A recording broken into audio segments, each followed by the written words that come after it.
Hello and welcome to Business Live. Coming up in this bulletin, government attributes the Cedi's turnaround to strong coordination between monetary and fiscal policy measures. But how sustainable is this move? We shall be finding out.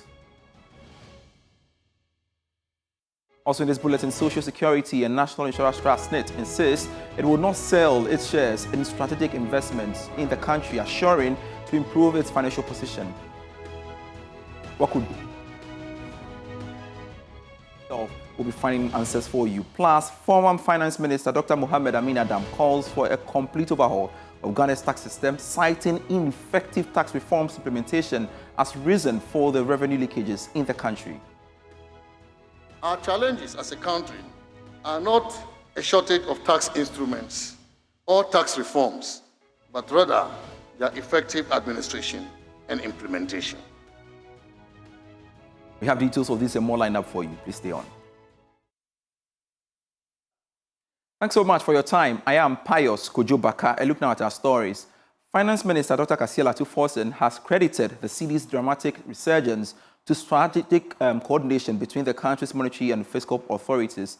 Now, Dr. Forsen highlighted that this performance was driven by a robust fiscal framework underpinned by synchronized monetary and fiscal measures, as well as favorable global context. Now, we explained that the Bank of Ghana had adopted a stringent monetary policy in collaboration with the Finance Ministry, focusing on aggressive liquidity stabilization, while the ministry had also pursued a disciplined fiscal path centered on prudent public finance management. And we want to have a discussion on the back of these sentiments expressed by the Minister of Finance.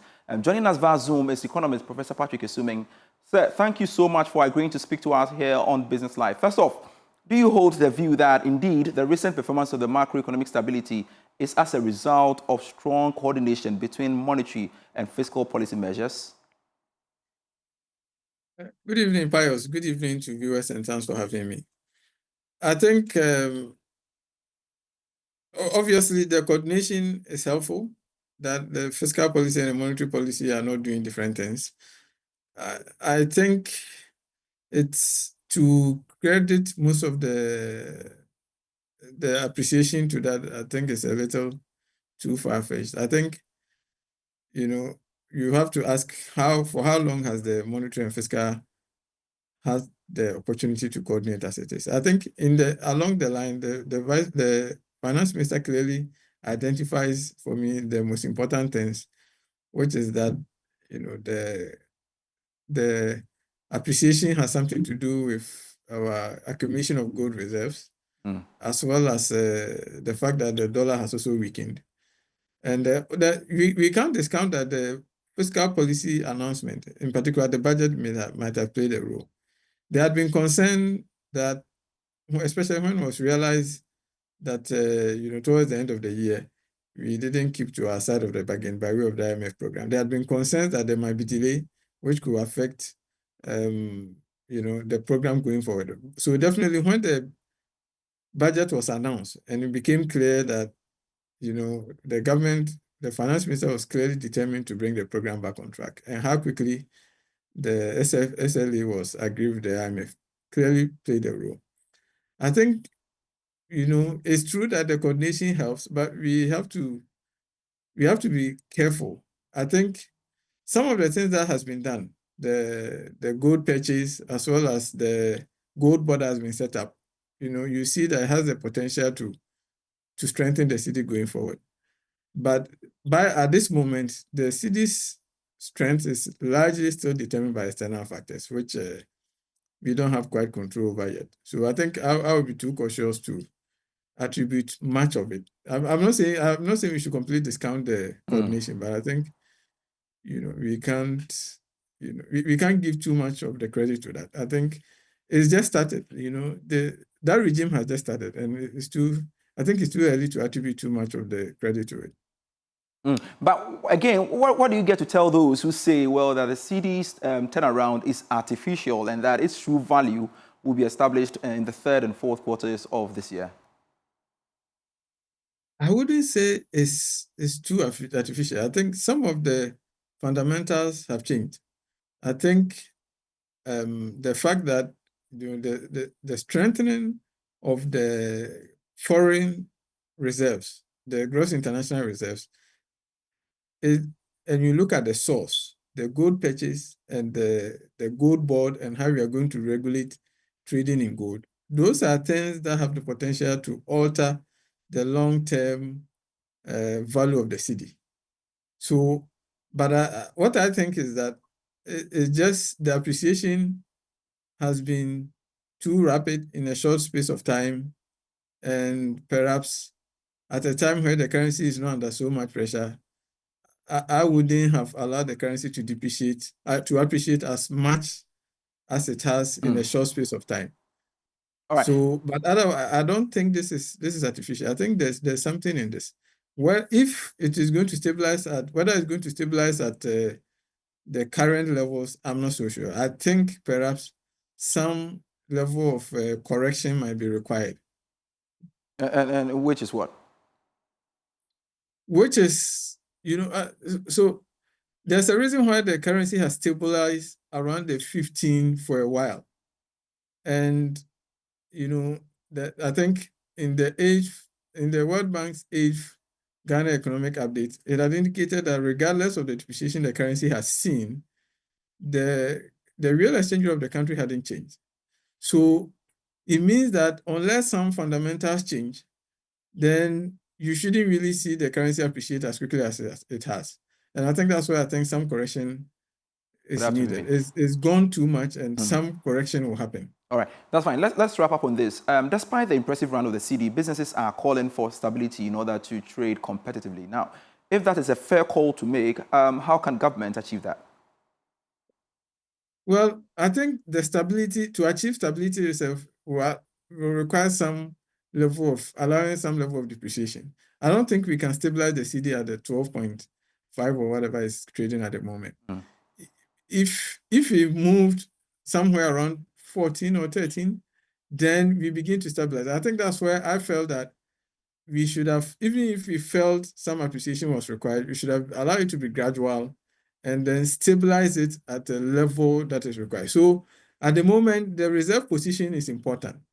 The gold purchase is important.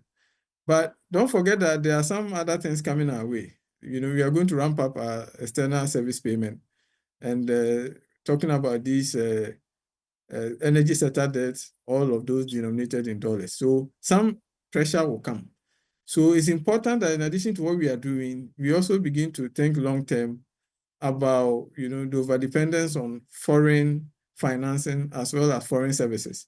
Right. Those are areas that the BOJs begin to look at and try to roll back some of those things, because even in years when the trade balance has been in surplus, we realize that debt service payment as well as negative deficits on the services balance has always caused pressure to be on the cedi. So I think those are the two areas that we should begin to focus on. Very well. We'll be able to stabilize the cedi much. Thank you so much, Professor Patrick Esuming. I truly appreciate the time speaking to me here on Business Live. And we want to stay a while longer on the currency because economic analyst at Data Bank Research, Wilson Dilevu, is optimistic the continuous fiscal consolidation measures will help the cedi maintain its gains throughout the year. And is speaking to Joy Business. Largely, the fiscal measures put in place, the fiscal consolidation measures in place have, sort of constrained government expenditure, which has eased any, fiscal pressures that might cause demand for the dollar. And also, another major factor is that, apart from these fundamental factors, speculative demand have largely been subdued. And this is because people are optimistic that the rates would, drop further down. It works in two ways. If people feel that rates are going to, depreciate on a faster pace, they are going to demand more, which is going to, fuel the depreciation process. In the same trend, if they feel that, based on the fundamental factors, based on the macroeconomic factors that are improving, there's a likelihood that the rate is going to drop further.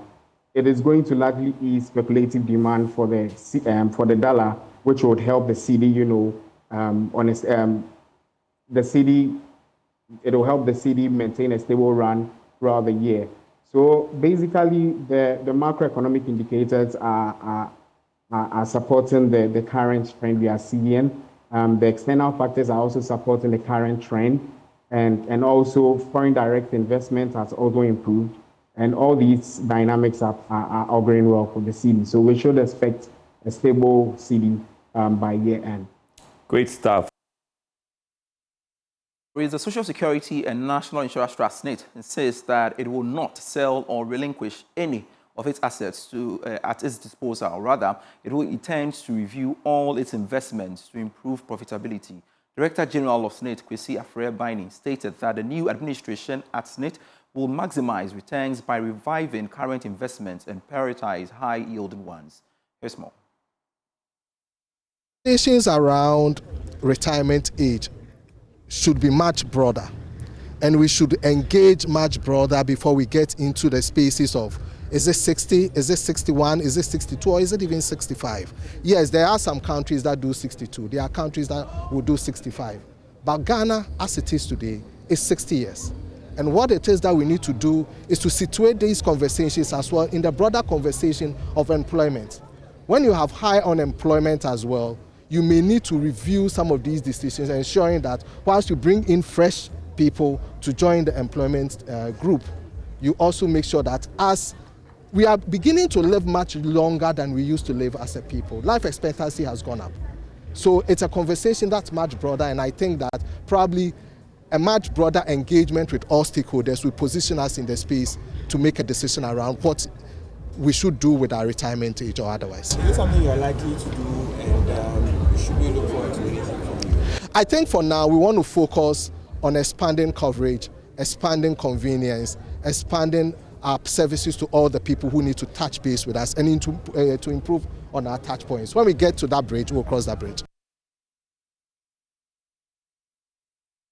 All right, Mr. Biney spoke to Joy Business at a short ceremony to commission SNET's new office on the Spintex Road. And we want to have a fair conversation on the back of his revelation. Joining us via Zoom is a financial economist who is also an independent trustee, Dr. Andrews Agroi. Thank you so much, sir, for speaking to us here on Business Live. First off, will you describe this move by management of SNET as a prudent one? Thank you very much for inviting me on this to make my comment. Clearly, I can say that, like he want to say, for what I heard him trying to say that they want to wait for a while. I think that just as they have come, they need to review all the investments that they are holding currently, and then also try as much as possible to try to do away with the one they have to do away with. For example, SNET is holding a large portions of their investment in what we call private equity, and private equities are investment that we say that you invest in businesses that are not in the public domain or are not listed companies. For example, if you come to the private pension space, there are currently very limited options in that direction.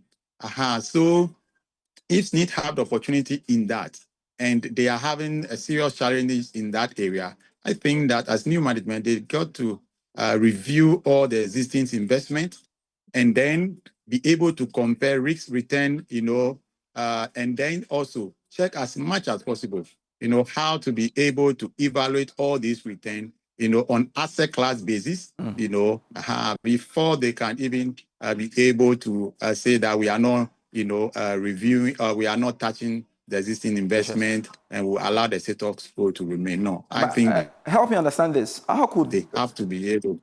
All right. Yeah. But for you, what do you think could be the implications on liquidity of SNET itself? Some have argued that, well, this may come with some fresh funding and, of course, sustainability of the pension scheme. And that's a fair argument to make. All right. For sustainability issue and liquidity, I know for liquidity, it's a challenge to a social security scheme like SNET at the moment. And when it comes to sustainability too, they have a serious challenge. For example, when it comes to sustainability, we have to looking at two items. For example, if you take the issue to talk with reserve ratio, they have a serious challenge when it comes to reserve ratio. And then when we come to another variable called the funding, ratio to that also have been on the downward trend. These two variables have been on the downward trend. So they have to take, immediate steps to try to avert such things because, I'm sure we heard those comments that came last year, where the ILO predictions is indicating that 2030 or somewhere thereabout, there might be a challenge of when it comes to its sustainability. So yeah, that is a real issue that they have to take a look at it. That's why I'm indicating that there's a need, like he himself said, yeah, there need to be a broad stakeholder conversation. What I heard right now as you played the tape. Yeah. For example, you talk about something to do with the people living longer. Yes, that is another variable, because see, when you are looking at sustainability, we look at both the demographic characteristics as well as for the economic variables. So the demographic characteristics deal with especially the aging population, and then also some other variables like increasing the contribution period. So many other things that they need to look at to make the SNET scheme, sustainable into the future. That's fine. Let's wrap up with this. So what are your thoughts about the extension of the current retirement age? Some have said this will help deal with, again, sustainability concerns of the pension scheme.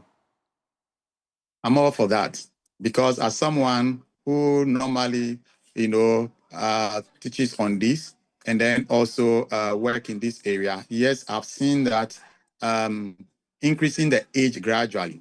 For example, the whole world is increasing that age. If you go to a country like UK, now they don't have anything called a compulsory retirement age. You can work until, you yourself, you don't want to work again.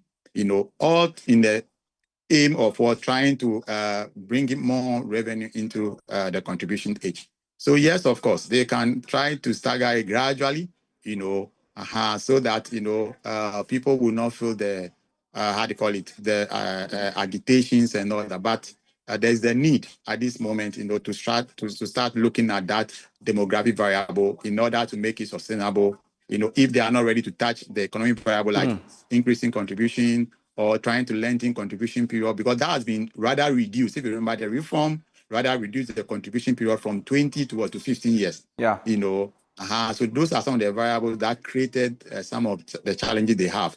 So yes, they can look at this other variable like you are indicating. If they can increasing the age, yes, they can do that. Thank you. We are indeed grateful speaking to us here on Business Live. Dr. Andrews Agroi, thank you so much for speaking to us. Now, former Finance Minister Dr. Mohammed Amin Adam has noted that Ghana's ineffective tax reforms implementation accounts for the revenue leakages facing the country. Speaking at the ongoing UPSA National Dialogue, the former Finance Minister said the sector needs a complete overhaul to bring in the needed revenue. Ghana's tax to GDP ratio stands around 14%, specifically, I think about 13.8%. And tax to non-oil GDP stands at 17%. When I was exiting as finance minister, I thought we had taken it to about 17% in tax to GDP ratio. But once the GDP data was revised, it brought us back to around 14%, which means that there is potential and we can do better given the size of GDP that we have today. Ladies and gentlemen, while this represents some improvement, it still falls below the sub-Saharan African average of 16% and far below the OECD average of 34%. A VAT gap analysis conducted by GRA in 2022 also found an estimated gap of 61%, meaning that the actual VAT revenue collected in Ghana is only 39% of its potential. Similarly, for corporate income tax, the gap is estimated at a staggering 81.5% on a representative sample used in 2013. These figures demonstrate that our challenges as a country are not a shortage of tax instruments or tax reforms, but rather their effective administration and implementation. But the effects of not realizing our tax potential are staggering. They represent the much-needed schools that are not built, the hospitals that are not equipped, and the roads that are not paved. In fact, our development financing needs continue to grow as the infrastructure deficit remains very high at $15 billion for the next 10 years. Thanks so much for watching Business Life. I am Pius Kojo-Baka. We have more stories for you when you get onto myjoyonline.com/business. Always a delight serving you.